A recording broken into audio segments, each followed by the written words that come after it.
Duet অ্যাডমিশনের এই সিলেবাসে আসলে কি কি থাকছে আমরা যদি একটু দেখি। আসলে আমরা পলিটেকনিকে যে পড়াশোনাগুলো করে এসেছি সেই পড়াশোনাগুলোই এখানে রয়েছে।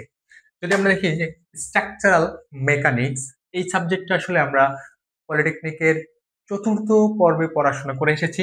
স্ট্রেংথ অফ ম্যাটেরিয়ালস, যেটা সাধারণত পঞ্চম পর্বে থিওরি অফ স্ট্রাকচারস এই সাবজেক্টটা পড়ে এসেছি, সেই পার্টেরই একটু অংশ। এরপরে সার্ভেইং, তারপর আছে হাইড্রোলিক্স। হাইড্রোলিক্সও আমরা পঞ্চম পর্বে পড়ে এসেছি। RCC, reinforce cement concrete.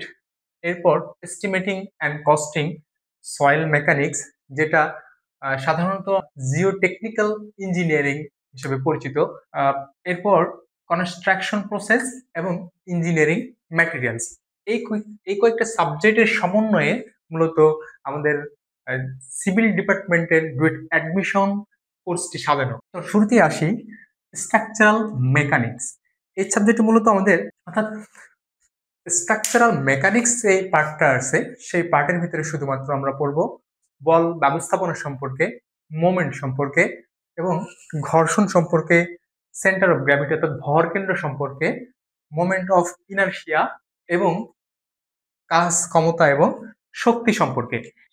Strength of ম্যাটেরিয়ালসে যে টপিকস গুলো আমাদেরকে পড়তে হবে, স্ট্রেস অ্যান্ড স্ট্রেন অর্থাৎ পীড়ন এবং বিকৃতি, শেয়ার ফোর্স ডায়াগ্রাম এবং বেন্ডিং মোমেন্ট ডায়াগ্রাম।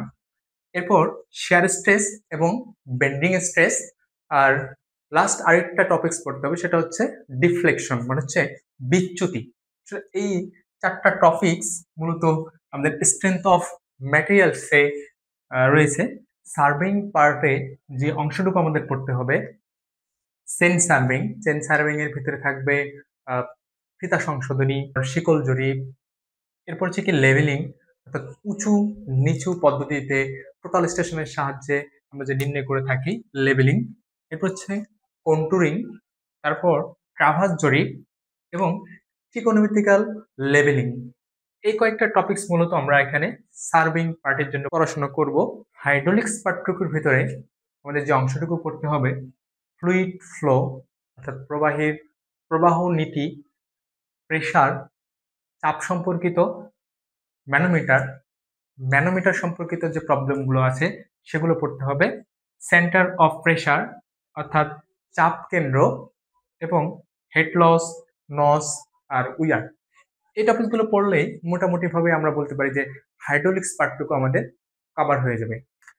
আরসিসি টপিক্সে মূলত পড়তে হবে ডিজাইন অফ বিম, অর্থাৎ বিমের ডিজাইন, ডব্লিউএসডি এবং ইউএসডি দুটো মেথডেই।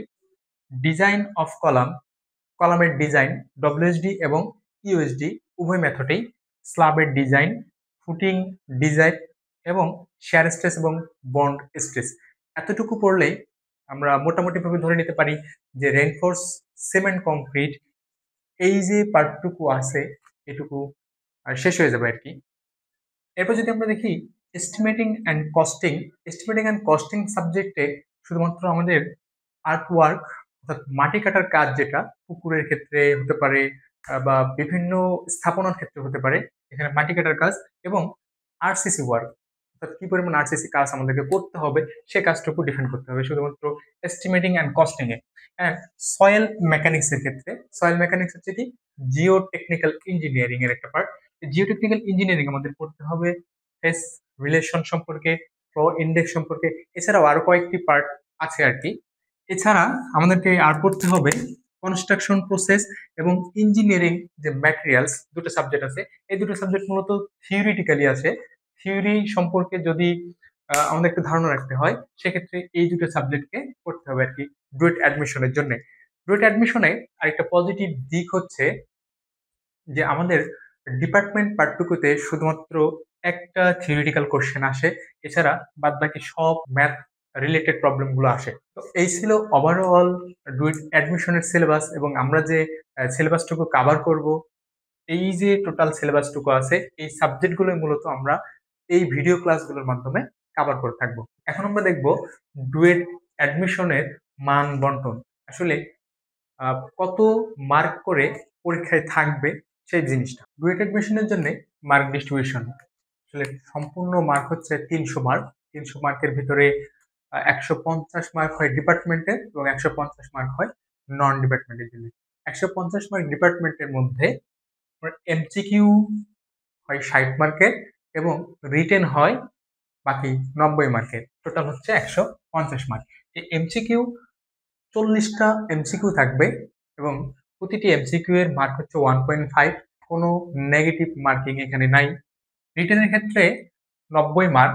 টোটাল প্রতিটি প্রশ্নের মান হচ্ছে 9 অথবা কম বেশি হতে পারে এবং কোশ্চেন 9 অথবা 10টি হয়ে থাকে। এর ভিতরে একটি কোশ্চেন থিওরিটিক্যাল থাকে এবং বাকি যত কোশ্চেন আছে সবগুলো কোশ্চেনই আসলে ম্যাথমেটিক্যাল প্রবলেম গুলোই থাকে। এই টোটাল হলো 150 মার্ক। জব প্রিপারেশনের ক্ষেত্রে কোনো ধরনের মার্কের আসলে এরকম ভ্যারিয়েশন নেই। বিভিন্ন জবের ক্ষেত্রে বিভিন্ন রকম মার্কিং সিস্টেম থাকে এবং পড়াশোনা মোটামুটিভাবে একই রকমের। আসলে অ্যাডমিশনের যে পড়াশোনাটুকু হয় ঠিক এই পড়াশোনাটুকুই জবের জন্য প্রয়োজন হয়। একই রকম পড়াশোনা, একই প্রিপারেশন, একইভাবে গুছিয়ে ফেলো তোমাদের নিজেদের নোটটুকু।